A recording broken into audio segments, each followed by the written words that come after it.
Good evening. Welcome to the Big Story. I'm Regina Lay. I'm Gretchen Ho. And I'm Sean Yao. Tonight's big stories. Severe tropical storm Christine batters Luzon, leaving behind a trail of destruction. Worse, a new low-pressure area east of the country may pull Christine back into Philippine area of responsibility.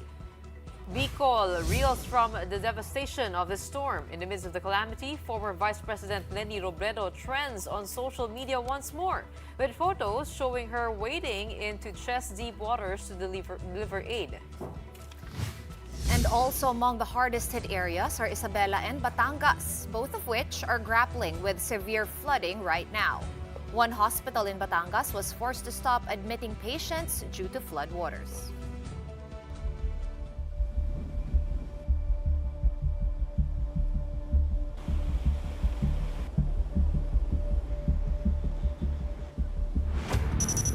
Severe tropical storm Christine, international name Trami, is still very much the big story tonight. After making landfall in Isabela last night, the storm has exited Luzon, but heavy rainfall is still expected given the tropical cyclone's wide cloud circulation.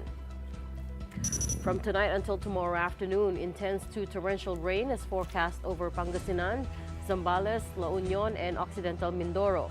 Heavy to intense rain is expected over Cagayan Valley, the Cordillera Administrative Region, the rest of Ilocos Region, Tarlac, Pampanga, Bataan, Metro Manila, Cavite, Batangas, and the Calamian Islands. While moderate to heavy rains will continue to affect Bulacan, Nueva Ecija, Aurora, Laguna, Rizal, Quezon, Oriental Mindoro, Marinduque, Romblon, Antique, Aklan, Negros Occidental, and Palawan. Wind signal warnings are still also in effect as the wind flow from Christine continues to create strong winds. Benguet, Ilocos Sur, La Union, and Pangasinan are still under signal number 3. Signal number 2 is still up over Batanes, Cagayan, including Babuyan Islands, Isabela, Quirino, Nueva Vizcaya, Apayao, Kalinga, Abra, Ifugao, Mountain Province, Aurora, Nueva Ecija, Tarlac, Zambales, Bataan, Pampanga, Bulacan, Metro Manila, Rizal, Cavite, the western part of Batangas, and the northern part of Quezon. While Mimaropa, Bicol Region, Aklan, Capiz, Antique, including Kaluya Islands, Iloilo, Bantayan Islands, and Northern Samar remain under signal number 1. Pagasa has also issued storm surge warnings along the coasts of Ilocos Sur, La Union, Pangasinan, Cagayan, Isabela, Aurora, and Zambales in the next 48 hours. 1 to 2 meter high waves are expected. Christine is also forecast to move westward or west-northwestward over the West Philippine Sea to exit the Philippine area of responsibility tomorrow afternoon. But in Pag-asa's extended outlook, there is also a developing forecast wherein Christine is seen looping over the West Philippine Sea on Sunday and Monday and moving back toward the general direction of the Philippine Area of Responsibility region. Now, in other words, the storm could return to the country. This is a phenomenon known as the Fujiwara effect, and that happens when there are two weather disturbances that are interacting with each other. However, it is not certain for now because this scenario still depends on the behavior of the weather disturbance some 2,000 kilometers east of the Philippines, which is expected to develop into a tropical depression within the next 24 hours. And among those heavily affected by severe tropical storm Christine is Pangasinan, where several towns have been flooded due to the heavy rains and winds. Let's get more updates on their situation there with News 5 correspondent Carrie Cator. Carrie is reporting to us live from Binmalay in Pangasinan. Carrie, kamusta ang situation dyan? Ano ang mga nangyayari sa mga oras na ito? Wala pa ring tigil ang pag-ulan hanggang ngayon dito sa buong Pangasinan. Nagsimula yan kanina bandang 1:00 ng hapon at hanggang ngayon tuloy-tuloy yung buhos ng ulan na sinabayan pa ng matinding hangin. Kanina nag-ikot din tayo sa Dagupan at Lingayen na mga bayan din dito sa Pangasinan at nakita natin na there were gutter deep floods in Dagupan as early as 5 in the morning, while Lingayen had knee to waist high floods until this afternoon. And ngayon naman nandito tayo sa isang evacuation center sa bayan naman ng Binmale kung saan higit 100 katao ang namamalagi. Kani-kanina lang mga kalahating oras pa lang ang nakakalipas nung bumalik yung kuryente following a power interruption due to the strong rains brought by Christine. Binmale is among the coastal areas here in Pangasinan expected to experience flooding because of bad weather. But authorities note that they are monitoring the situation across the whole province 24/7. Carrie, nasa forecast track no, na talagang lalabas dyan sa may gawing Pangasinan itong si Bagyong Christine. How has the LGU, if you compare no, the preparedness of the LGU versus ano yung nagyari in reality and the execution, maayos naman ba ang naging evacuation efforts? Kung titingnan natin, since kahapon nandito tayo nag-monitor sa situation nung hindi pa nararamdaman talagang itong hagupit ni Bagyong Christine, kahapon kasi malalakas na hangin pa lang hanggang kaninang umaga yung nararamdaman. Although may mga pag-ulan, bugso-bugso lang, pero kaninang hapon hanggang ngayon pa lang talaga naramdaman yung lakas ng ulan. But as officials have been saying, they have prepared immediately or right away. In fact, since yesterday, preemptive evacuations were already conducted. Higit 300 o higit 100 na rin yung mga nailikas simula kahapon. At ang isa pang ang sinasabi ni Governor Ramon Gico ng Pangasinan is that mas madali na raw kahit papaano ngayon kasi alam na raw ng mga residente yung gagawin nila. Hindi katulad daw dati na sa pilitan pa para lumikas ang ilang residente. Ngayon marami na raw yung nagkukusa para sa mga nakaraang bagyo. Siguro kasi they know the danger that they will face in times of bad weather katulad ng nararanasan natin ngayon. Carrie, last question na lang. Ano yung primary needs ng mga residente sa evacuation centers? Have all their needs been met by government agencies and the LGU? Well, aside from safer ground, which authorities have been providing through evacuation centers like this, they have also been serving hot meals, relief packs, hygiene kits na syempre kabilang din sa mga pangunahing pangangailangan ng mga evacuee, lalo na nawala naman sila sa sarili nilang bahay. So kailangan nila ng pagkain, gamit, and of course yung for personal hygiene like I mentioned. And bukod doon, siguro isa pa sa mga sinasabi ng mga evacuee na pangangailangan nila is aid to recover from the storm, like from the storm or kung ito mang nararanasan nila ngayon, syempre pagbalik nila, yung iba raw gagastos pa para sa pagpapaayos ng bahay nila, ng mga inanod na gamit, kung ano man yung maisasalba nila, syempre kailangan din nilang makabangon. So I think yun yung isa pa nilang pangangailangan, but all they've been saying is that they can only rely on help from the government. So sa ngayon, tiis-tiis na lang din muna sila. At least daw ay nasa maayos na kalagayan sila kahit papaano, kahit na malakas yung mga pag-ulan. Back to you. Okay, maraming salamat sa mga updates na yan at iba yung pag-ingat dyan sa may Pangasinan News 5 correspondent Carrie Cater. Floodwaters are also yet to subside in many parts of the Bicol region, one of, if not the hardest hit by severe tropical storm Christine. In the municipality of San Fernando, motorists and commuters have been stranded for hours. From motorcycles to large trucks, vehicles could not proceed to their destinations due to chest-deep floodwaters in some towns in Camarines Sur. Vehicles carrying relief goods and other provisions for flood victims were also stuck. Ang gagawin lang namin, ma'am, babangka na lang namin papuntang Naga. Hanap kami ng bangka. In Naga City, aid came to flood victims in rubber boats, like in Barangay Santo Niño in Isabela. Residents have been posting about and thanking former Vice President Leni Robredo, who has been seen delivering provisions herself, even wading into chest-deep waters to reach victims. Robredo was also one of the first ones to call for help, pleading for rubber boats and hot meals. Her Angat Buhay Foundation, partnered with the Kaya Natin movement, has received cash donations of over 12 million pesos as of 7 p.m. today. In the municipality of Pamplona, still in Camarines Sur, passengers and motorists have likewise been stranded for a few days, with accommodations in hotels and other establishments all fully booked. Many are taking temporary shelter in a bus. Magbibiskuit na lang po kami sa tanghali, isang beses na makikakain sa isang araw. Maya-maya umiihi. Buti nga ngayon hindi na kami nasisingil. Sobrang hirap po, yung mga anak ko nagkakasakit na po.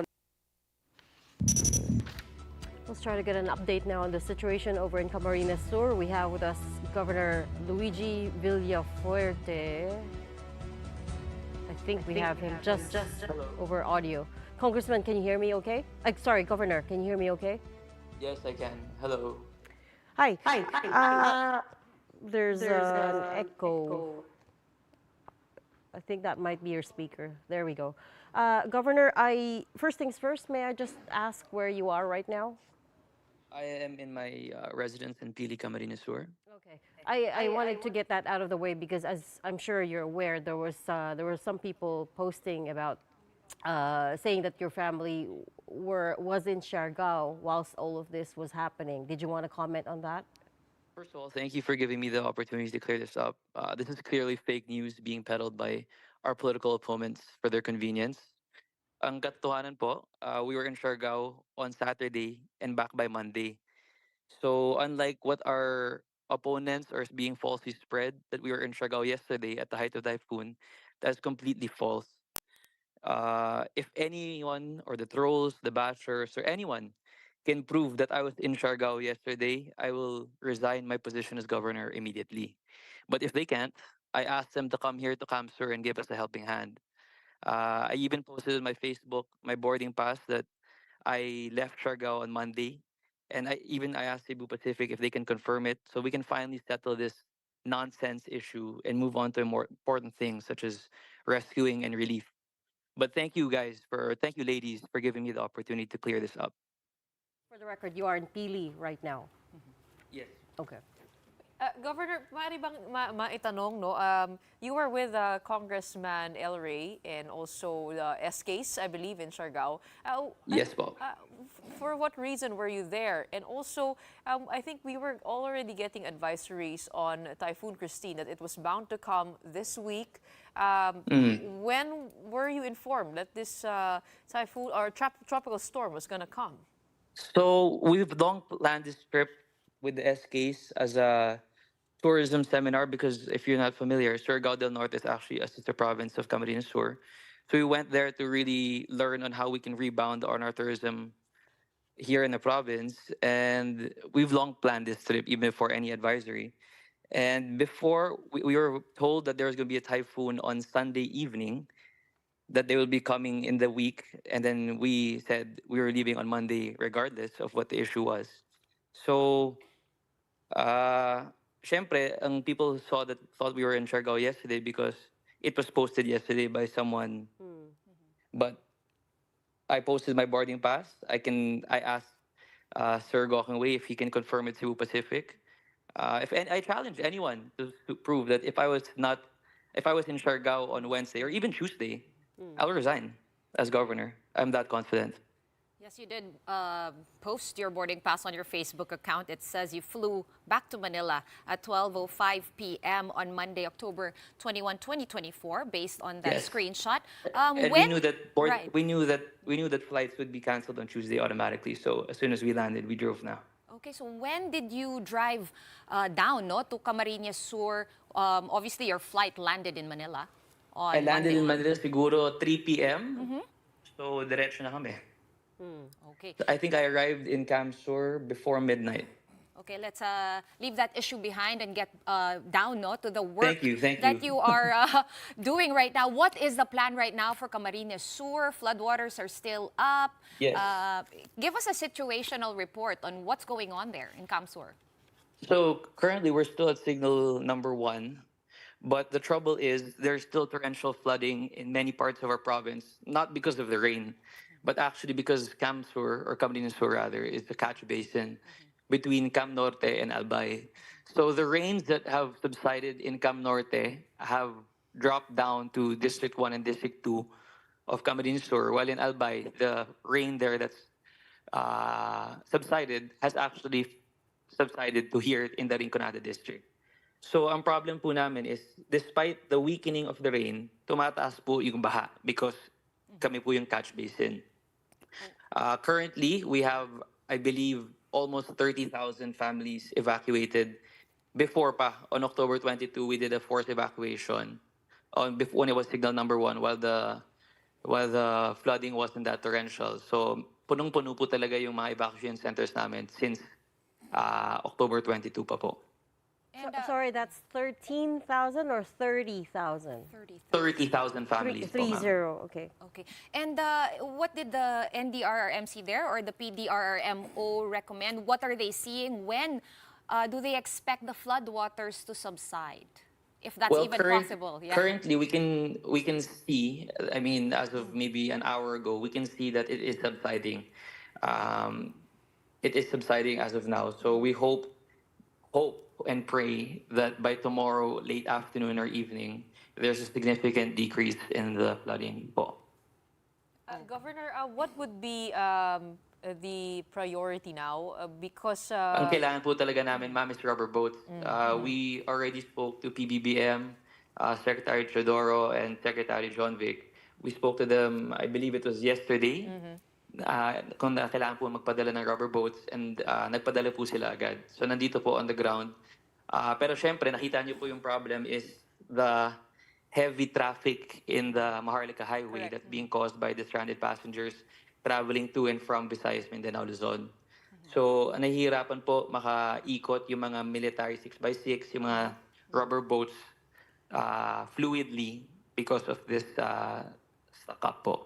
would you have an estimate as to when the relief goods will be able to come in? We're actually doing relief goods already in the areas and barangays that are passable and not flooded. So in many areas, many barangays na po, nag-umpisa na po kami. Pero there's many, and we're doing I guess, a multifaceted approach in a sense that a certain part of our team is doing relief on the clock sa mga barangay na reachable na po. And a vast majority of our team is still primarily focused on rescue po.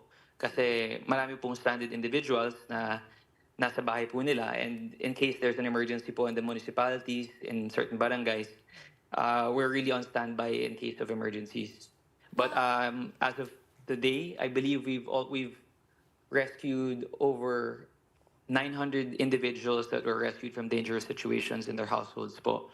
So I commend po the EDMERO, the emergency response team of the provincial capital, all uniformed personnel, Navy, Army, sila po talaga, police, Coast Guard, everyone, armed force, nagtutulungan po talaga sila dito on the ground, and I really am grateful for all their help. Right. So over 900 individuals rescued, but do we know how many still need to be rescued? Do we have a rough Currently, estimate? right now po, ma'am, as we speak, we have an operation for 376 individuals in the municipalities of Canacman, Camaligan, Minalabak, Milaor, and various municipalities of the Rinconada district.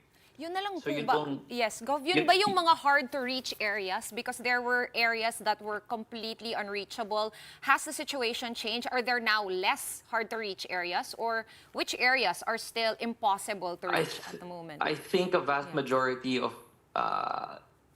the Rinconada district, the 5th district, is still quite difficult to reach. Parts of the Camaligan and Canacman area, which is in the 3rd district. I would say I think everything is still not 100% in terms of reachability, but if you would say that if they improved in connectivity since yesterday, I would say yes. Yesterday, we got the number that there are 2 dead from Camarines Sur. Has that number changed? Also, the number of barangays submerged. Yes po, ma'am. Sadly to say po, today we had 3 people pass away from the municipality of Bola po. As of now, that is our final count. But I hope and pray that this doesn't rise. Okay, just to clarify, Gov, is that 3 today plus the 2 from yesterday or 2 yesterday po. na dagdagan ng isa? 2 po, tapos nadagdagan ng 3 po today, So, unfortunately. five in total. Yes po. Okay. Ito isa pang nagba-viral ngayon at katanungan ng maraming netizen is the photo posted by your brother, Congressman Mix Villafuerte. He got a lot of flack for handing out 500 pesos or money to a lola or resident. First of all, I want to say I commend my brother and I'm proud of him because he's doing this on his own efforts, despite he's not po connecting with the provincial efforts, because he's able-bodied. So he said around his community in his district, he and his fellow people from his city decided to go around on paddle boards.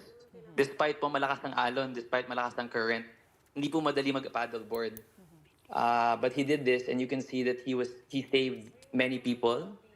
And kung nakita niyo po yung video na na-post po ng aking kuya, si Congressman Migs, pag-approach po niya sa tao, kay Lola, ang sabi po ni Lola, pang-atop, which is Bicol, is pang-ayos ng roof. So, what would you suggest if someone is asking for assistance to give on the roof? Hindi naman po pwede siya magbuhat ng yero sa paddleboard dahil delikado po yun. Hindi naman po pwede maglagay ng 10 kahon ng relief sa paddleboard dahil delikado po yun. So he's doing this on by his own heart, and it's not about the amount, it's the gesture. You know, I want to ask, how many politicians or how many public servants are on paddleboards rescuing people by themselves, giving assistance by their own heart? Yun po ang tanong ko. Well, he is a 5th District Congressman of Camarines Sur. What's Yes, well- the story behind the paddleboard? Because he's copying a lot of flack for that online as well. Because, ma'am, the community, iskinita pong dinadaanan. Hindi naman po kasha ang rubber boat. Hindi magkakasya yung rubber. What would you ladies suggest be the best mode of transportation? So a rubber Diba? board would not have been able to pass through Oh, yung definitely not, ma'am. Definitely not. Okay, so naisip niya mag-paddleboard na lang. Opo, ma'am. And what I you're mean, and what you're saying is that that resident, yung Lola, was the one who asked for money. yes, ma'am. Tingnan niyo po yung video. If after this, you can play the video that was posted by my brother. Tinatawag niya po kuya ko, si Kong Mig. Sabi niya, if I'm not mistaken, Kong pang-atop, which is Bicolano for pang-roof. So pang-ayos ng bubong. Pang-ayos ng roof. Pang-ayos ng bubong. Eh, syempre, anong mabibigay ng kuya ko kung hindi pera? Governor, yung tatay po ninyo, si Congressman El Rey, ay nag-post sa Opo. Facebook, galit na galit siya. 3 beses niya Di po siya galit. nabanggit yung word, disappointed, yung word na starting with the letter U, ano? And he was saying na this was done by a kalaban sa politika. Any idea who that is? Who is spreading Which all one of po, these ma'am? fake Which news? one specifically? May post siya sa Facebook niya. Sinabi niya na mga kalaban sa politika. Meron po ba kayong idea kung sino ang tinutukoy niya? Siyempre, kilala ko po ang lumalaban sa father ko bilang governor. Kilala ko po sino kumalaban sa akin bilang congressman. So, sila na po yun. I mean, kung hindi sila, sino po? Okay. Huling tanong na lang, no, Governor Luigi. Of course, very public din sa Facebook yung mga pleas, no, ni dating Vice President Leni Robredo asking help for Naga City. We also saw a lot of videos from the other night. Yung mga humihingi ng saklolo doon. Has the situation there improved? Where po? In Naga City? Yes, in Naga City? I was in Naga City kanina, passing through via Milaor. Siyempre, the LGU of Naga City is not actually under the jurisdiction of the provincial government because they're a component city. Pero I commend VP Lenny for all that she's doing there in Naga City. Marami po siyang natutulungan. Pero kami, tumitukan po namin is outside Naga City because yun po ang jurisdiction namin. Ang hawak po namin is 2 million na tao, 1,036 na barangays.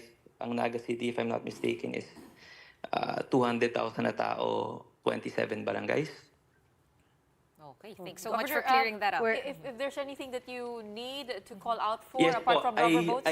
I'm using this platform na rin po to kindly ask po for immediately po ang kailangan namin is rubber boats, potable water, ready-to-eat food, and medicine such as doxycycline kasi marami pong tao na submerge. So, and syempre, mga building materials such as hiningi ni nanay, mga yero, malaking tulong po yun. So, if you can find it in your heart po, it would be very much appreciated by the people of Camarines Sur. And where can they send these donations, Governor? Meron po ba kayong Facebook page or social media account for this? Meron po tayong Facebook page.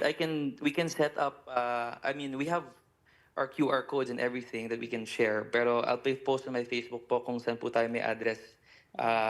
May warehouse po sa Laguna na pwedeng padala, kami papadala dito. Kasi, or pwede na padala dito sa border, kami po bahala. But I will post it on Facebook para it's clarified. That would be better. Okay, so we will direct the viewers to check out your Facebook page for more Thank you, details. ladies, for Thank this you so much. time. And Thanks. I hope you guys are safe there as well. Thanks also for taking the time to talk to us. That was Camarines Sur Governor Luigi Villafuerte.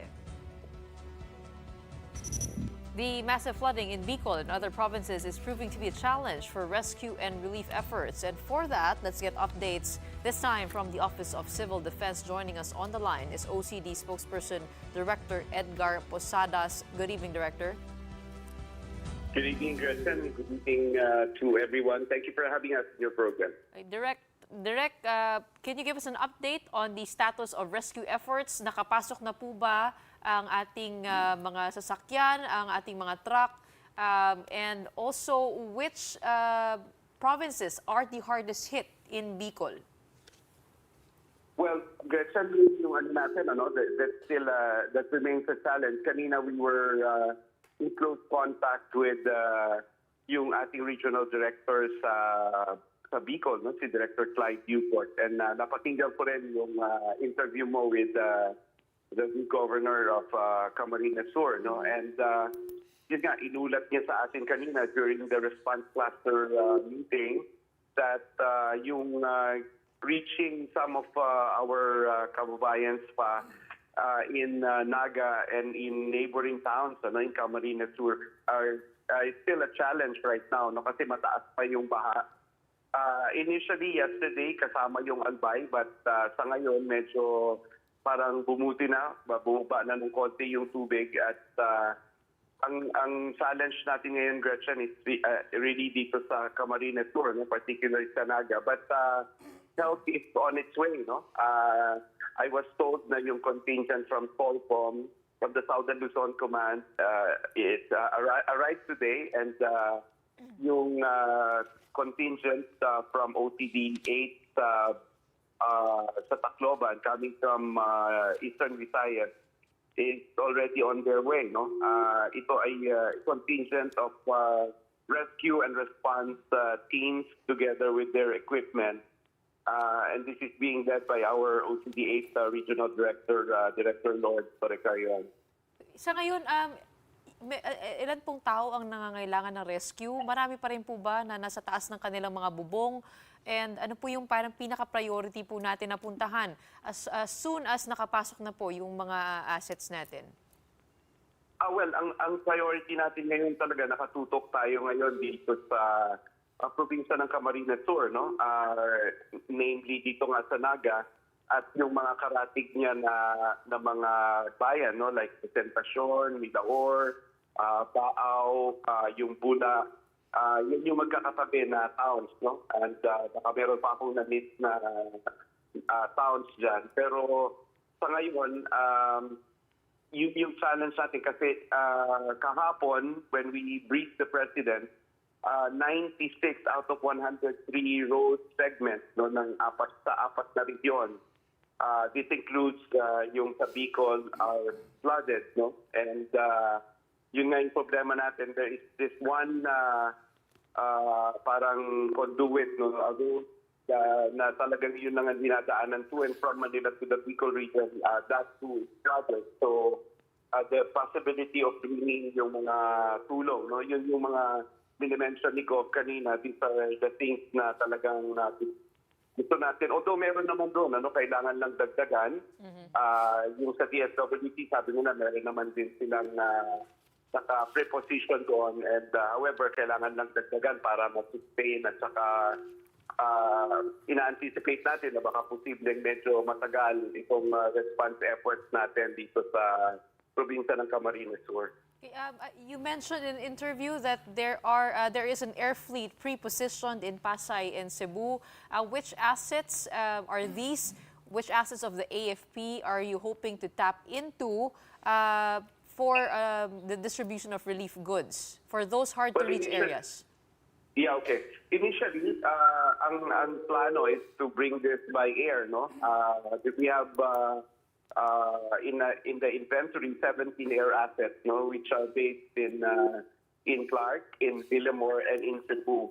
So when the conditions will improve, no, and when it's safe for our aviators to fly, then we will do so the soonest possible time. And ready na yung mga dadalhin doon ng mga augmentation ng mga goods, no, and the items para doon sa mga kababayan natin in Bicol. And also, once na bumupa na yung mga baha, no, then inutusan din yung ating mga kaibigan sa DPWH to clear the roads so that aid could pass through yung mga sasakyan ay makadaan para madala natin yung mga tulong doon sa mga dapat nating pagbigyan, Gretchen. Would you have an estimate as to when the rains will let up and when the skies will be at least clear enough for these air assets to fly? Kanina, yun nga, we were trying, in one of the chat groups, I was monitoring and talagang hindi pa clear, no? Kasi according to Director Yukot, there was still rains in Legazpi and somewhere else in Bicol. So hopefully by tomorrow, we'll try again. If clear na and they are allowed to fly, then madadala na natin yung mga yon. Plus yung mga additional na mga equipment, mga rubber boats, ay madadala na rin natin doon para mas matutukan natin yung rescue efforts natin.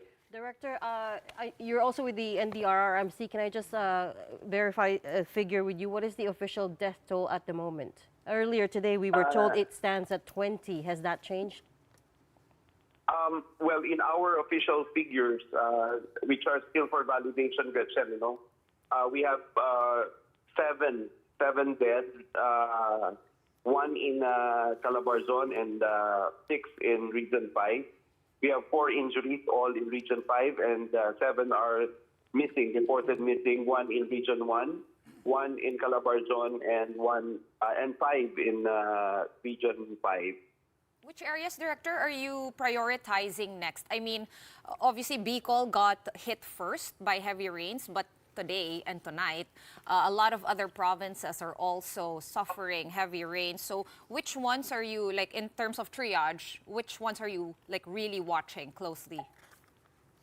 Well, we are watching, we are monitoring yung sa Region 2 kasi doon naglandfall, Gretchen, but apparently, as reported by our regional director in Region 2, si Director Leon Rafael, it's not as hard as the rains in Bicol. No? There are only isolated floodings in the province of Cagayan, and even in Divilacan, mas malakas pa nga daw according to them yung ulan prior to the landfall. But of course, syempre relative yun. Sanay naman sila sa malalakas na hangin and ulan doon every time. No? But yun yung description.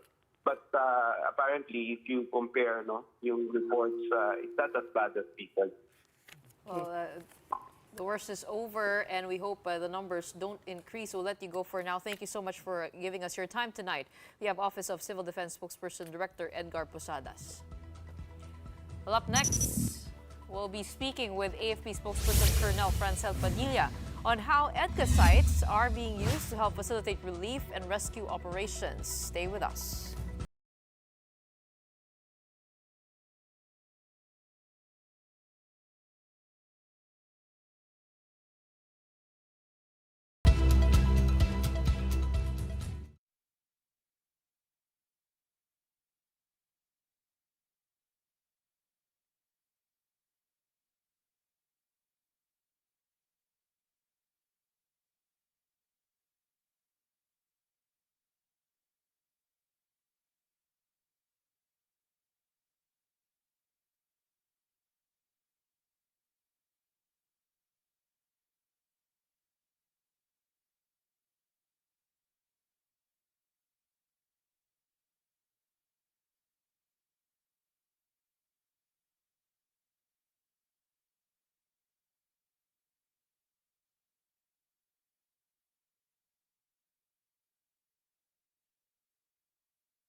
Welcome back. You're still watching the big story here on One News.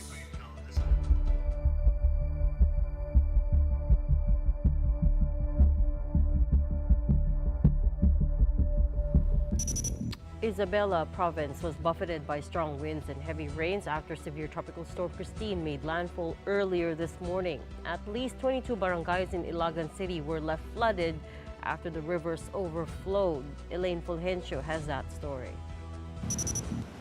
These branches were toppled by the strong winds brought by Typhoon Christine. The heavy rain came in bursts. The surroundings were also dark because the power had been cut off in the area. According to the Isabela PD-RMO, even though Typhoon Christine made landfall in Devastation, it did not cause significant damage. Only a few trees were knocked down, but no areas were reported to have been flooded. However, in Ilagan City, 22 barangays were flooded. Included in the flooded areas were parts of Barangay Bagumbayan. Even livestock such as cows, chickens, ducks, and pigs were evacuated. According to Ilagan CDRMO, the city is a catch basin.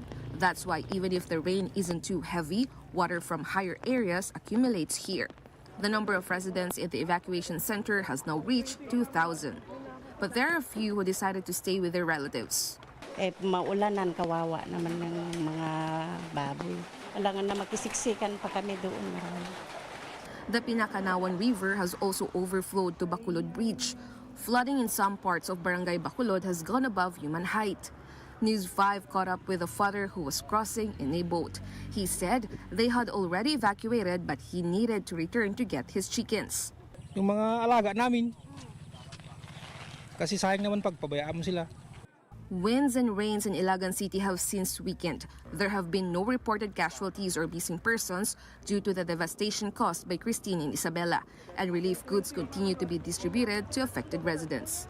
Reporting for News 5, Elaine Fulgencio, we are One News. The president has ordered EDCA sites across the country to be activated for relief and rescue operations. Let's check in on how these are being utilized with AFP spokesperson, Colonel Francel Padilla. Thanks for making time for us tonight, Colonel. Can you hear me okay? Yes, you're audible. Good evening, ladies. Good evening to all of your viewers. Okay, so that order was made yesterday at the command conference. How has the AFP executed this command by the president to coordinate the use of EDCA sites for relief and rescue operations? Yes, foremost, the Armed Forces of the Philippines has taken immediate action to address the needs of affected communities through our search and rescue of efforts and the delivery of essential relief assistance in areas heavily impacted by the storm. The AFP has already coordinated with our U.S. counterparts to bolster our ongoing humanitarian assistance and disaster response operations. In fact, U.S. aircrafts will be deployed to the Philippines, and these assets will be housed at our Enhanced Defense Cooperation Agreement sites, which are strategically located nationwide to support timely and effective response. When are we expecting them to arrive, the air assets from the United States? Come again? When are we expecting the air assets from the U.S. to arrive, Colonel? There's no set date yet, as of course we are also looking at the conditions, whether it's flyable at this point in time. Meron pa tayong mga issues in terms of how we would be able to ferry in terms of doing this by air because hindi pa nga flyable yung ating situation. But as tomorrow, ang sabi ng Pag-asa, lalabas naman na itong bagyo, we were looking at having our aircrafts be able to fly as well. So ang priority naman natin dito will be our internal assets from the Philippine Air Force foremost. The U.S. has pledged aircraft, or does that include U.S. Armed Forces as well? There is still no information as to there will be more troops coming in. As of this time, in terms of the EDCA sites, the coordinations will be for the aircraft, of course, with their pilots and crew on board. And then, Colonel, if do we anticipate utilizing all 9 EDCA sites or just a few, because the storm is mostly concentrated, or at least battered the regions up north and to the east? That will be depending on our higher headquarters, higher agencies to coordinate. No? Ito kasing mga ito, ang mangyayari dito, there will be diplomatic clearance for them to use this EDCA sites for their aircrafts to fly. So whatever it is that's going to be coordinated in higher government agencies, then the Armed Forces of the Philippines will support accordingly, as these EDCA sites are inside AFP caps. Colonel, bukod dun sa pag-host ng air assets of the United States, how do you expect for these EDCA sites to be used? What are the other roles that they could play in the relief and rescue efforts? Yes, ang EDCA sites natin are multi-role facilities. No? They can be fisherman shelters, they can be logistical hubs. No? So dito pwede natin i-house yung mga relief goods and dito rin nga, other than of course the equipment that will be used for search and rescue, and pwede rin siyang command and control center accordingly. So multi-role ang use nitong EDCA sites natin, and whatever purpose that it may serve for HADR operations, gagamitin natin siya accordingly. Okay, Colonel, nabanggit nyo nga no, na internal assets ang priority. I just want to clarify, no, yung sa EDCA sites, is it more leaning towards, at least with the order of the President, is that leaning more towards airlifting and air assets? Because we understand from different interviews that the AFP has already been playing a big part in rescue and relief operations in different areas no, na nababaha right now and kahapon. Yes, no. In terms of airlift capability, we have already alerted most of our own aircraft. Additionally, our U.S. partners are ready to send their aircraft using the EDCA sites. No, baling magiging augmentation sila if need be. Pero yung mga ground assets natin, paano po ninyo dinedeploy no, to different areas? Because in every area, there's always, like you see the big 6x6 truck, I think you call it, as well as a lot of mga sundalo na umiikot sa mga bahang lugar at nagre-rescue ng mga tao, naghahatid ng relief, etc. Yes, ma'am. No? As of this moment, nandun naman yung mga KM-250s and KM-450s natin sa areas na passable by land. Ang lahat ng rubber boats din natin, pinul na natin no, from different areas na hindi masyadong apektado para magamit natin siya dito sa most afflicted areas. So, lahat naman po ng ating disaster relief units from the Air Force, the Army, and the Navy are now mobilized, no? And nakafocus na po sila dito sa most afflicted areas natin. Okay, mayroon po bang mga nag-pledge na magdadala ng relief goods dyan po sa mga EDCA sites po natin?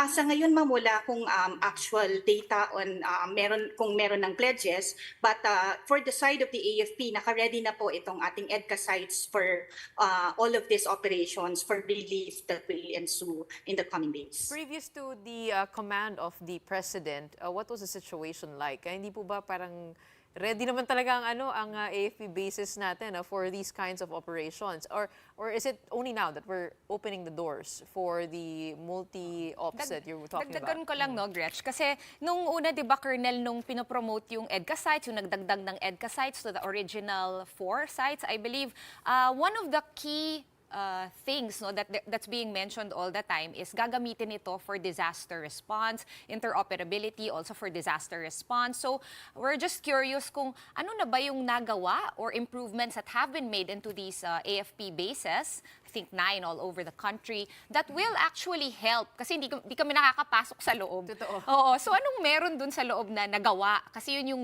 usapan, di ba? Dapat yung US magbe-build ng improvements to help facilitate more efficient disaster relief. So, ang sabi ko nga kanina, no, multi-role itong mga EDCA sites na ito. So, kung ano po yung pwedeng magamit with these facilities, yun po yung magiging purpose niya.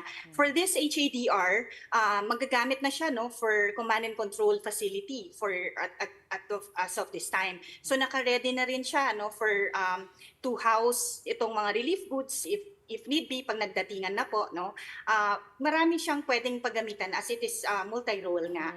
So ngayon, logistical hub ang pinaka-focus ng use niya as of this time. First time po yan o matagal nang ganyan? I mean, just to be able to understand what's the difference. Since it is multi-role, kung ano po yung magiging purpose niya at as the need arises, yun po yung magiging role ng sites na yon.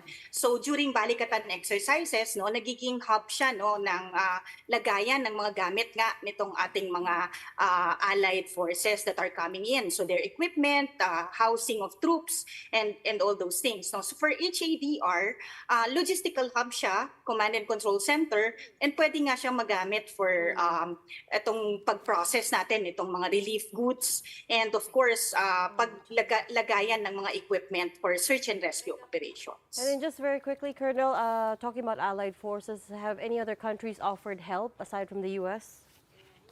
Yes, no, meron tayo pong existing na exercises that are ongoing, which is exercise kasangga. So ito pong mga countries that are involved in this, specifically po yung Australia, has already offered their help. No? So may mga tropa po sila dito, tumutulong na rin sila ngayon sa ating disaster and relief operations. All right, Very good to hear. Very good to hear and exciting to see no, kung ano pa yung pwedeng maggawin nitong mga EDCA sites natin. But thank you so much for taking the time out of your busy schedule tonight and joining us here, AFP spokesperson Colonel Francel Padilla. Maraming salamat. All right, we're gonna pause for another quick break, but right after that, heavy rains from severe tropical storm Christine have also submerged several towns in Batangas. We'll be getting live updates on the ground when the big story returns. Don't miss that.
Welcome back. You're still watching the big story here on One News.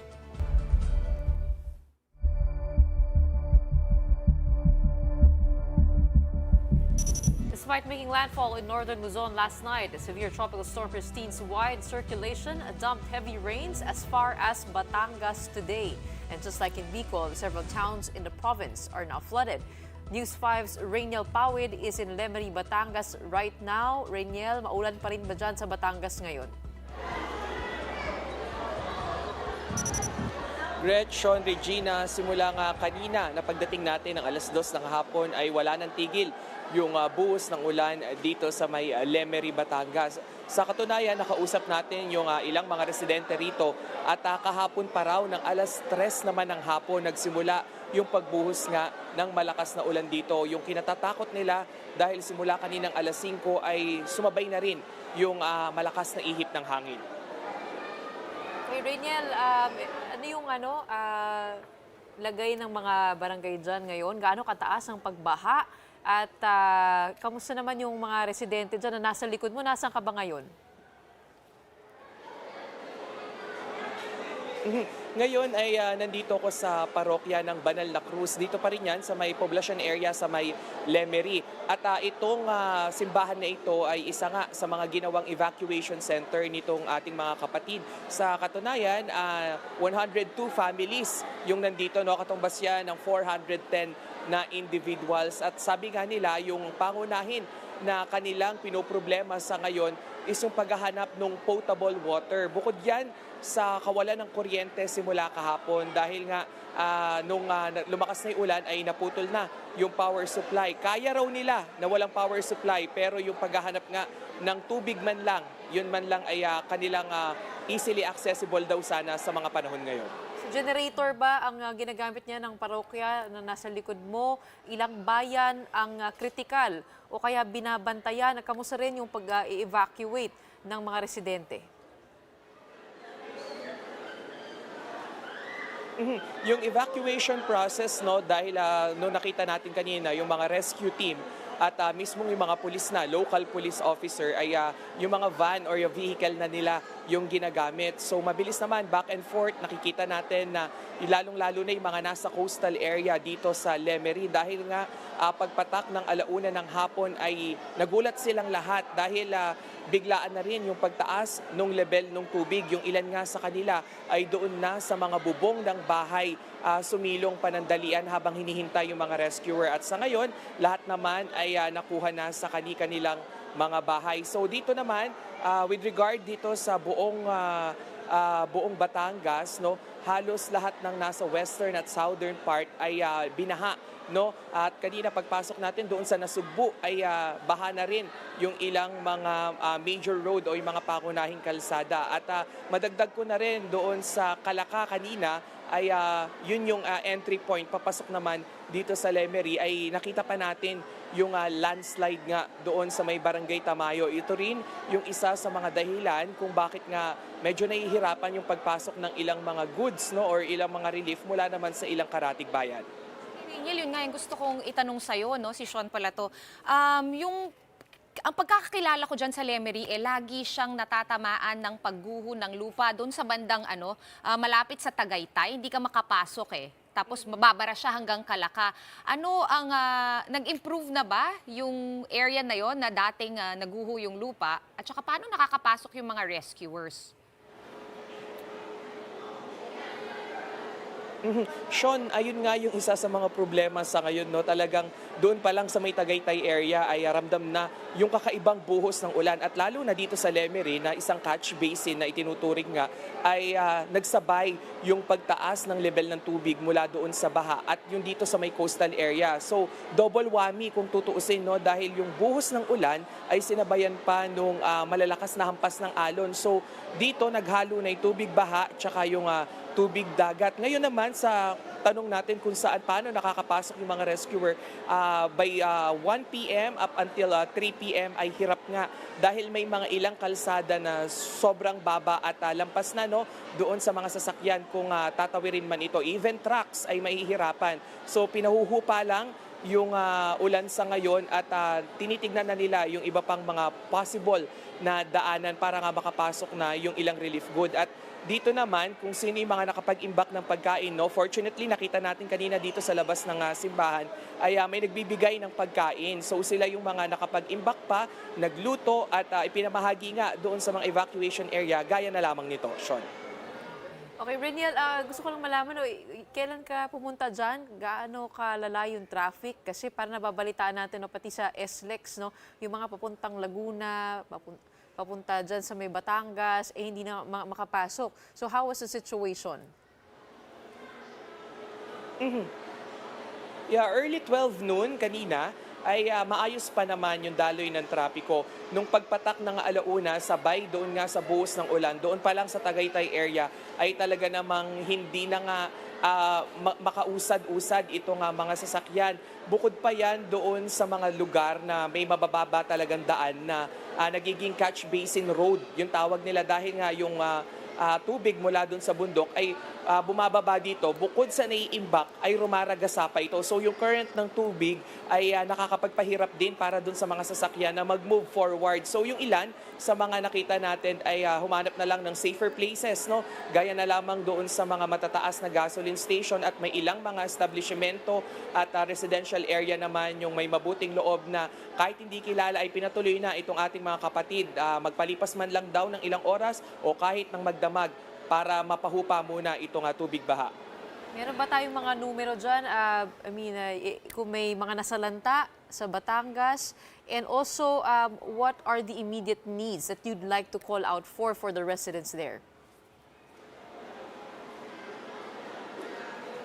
For the contact lines, pinapayuhan na yung lahat na dumiretso na lang sana muna raw sa mga munisipyo or city hall at maging doon sa mga head ng mga faith-based group, hindi lamang sa mga Catholic churches, pati na sa iba't iba pang mga relihiyon. So yung mga kapilya ay ginawa na ring evacuation area dahil nga ito yung mga nasa elevated area. So yung mga pangunahin naman na pangangailangan ng ating mga kapatid dito sa Batangas ay they were still calling for enough food at dito rin sa potable water na sana nga ay makapagpadala na raw dahil simula kahapon ay naputol na yung kuryente at yung tubig naman mula dito sa kanilang mga pipeline ay konti-konti na lang yung lumalabas sa mga gripo at chinek pa rin natin kanina. So yung potability o yung kalidad ng water dito, ng tubig, ayun yung pinangangambahan ng ilan. So yun yung talaga tinitignan nila. Dahil simula kanina, no, nakita natin yung ilan sa ating mga kapatid na binabaybay talaga kahit baha yung mga kalsada dito. Humahanap sila ng mga water refilling station at wala man nga raw, wala man yung kanilang tiyan, malamnan man lang ng tubig sa buong magdamag. Sana bumuti pa ang sitwasyon dyan. Pagkain at tubig ang kinakailangan sa Batangas. Maraming salamat. Thank you so much for the update. Mag-ingat kayo dyan. News 5's Raynel Pawit reporting from Lemery, Batangas. Okay, just before we say goodbye, one last thing. Ticket sales of the PBA Governor's Cup Finals Game 1 are going to flood victims of severe tropical storm Christine. PBA Chairman Ricky Vargas and Vice Chairman Al Francis Chua announced that proceeds of Game 1 between Barangay Ginebra and TNT Tropang Giga will be donated to TV5's Alagang Kapatid Foundation. Alagang Kapatid was one of the first responders to mobilize since torrential rains and massive flooding hit Camarines Sur, particularly Naga City. Game 1 of the PBA Finals will be this Sunday, October 27 at 7:30 p.m. over at the Inares Center in Antipolo City. And they need all the help they can get for the storm victims in Bicol and other areas as well. You can send in your donations to Alagang Kapatid via the bank accounts and the QR code that you're now seeing on your screens. Don't worry, because all funds will be tracked carefully, and Alagang Kapatid will also report on how they use the funds given to them by the PBA. Nakita natin yung presidente ng Alagang Kapatid Foundation, si Ms. Menchi Silvestre, was posting on Facebook. Sinasabi niya na stranded daw sila sa Maharlika Highway, no? But she's en route, I'm guessing, to deliver Bicol. some of the aid already. Ayun din nga yung sinasabi ni Governor Luigi Villafuerte kanina, that Maharlika Highway is full of vehicles of stranded passengers kasi hindi nila hindi sila makatuloy. For context, yung Maharlika Highway, yan yung national highway from Luzon to Mindanao. Yes, Highway 1. Central highway na line. dinadaanan. Yes. Every time we have to report on disasters, it calls to mind yung phrase, the Dickens phrase, it's the best of times and the worst of times. It's obviously the worst of times because of the calamity, but the best of times because people are coming together once again. This is the only time where we set politics aside for the most part. part. It's peaceful. Like there's no away, there's no there's a little bit of politics, yes, but for the most part, people are coming together, asking how they could help, which is why we keep flashing the QR code for Alagang Kapatid. That's how you can donate and be assured that your donations and your help will go to those who need it the most. There you go, the QR code and the bank accounts. That's how you could help. But also, a lot of volunteers on the ground. We've seen pictures of people wading through waters just to help their neighbors, right? Yun talaga yung the real bayanihan spirit. Well, sana lang, hindi na lang siya lumalabas tuwing times of disaster. But that's human nature. But that's Yeah.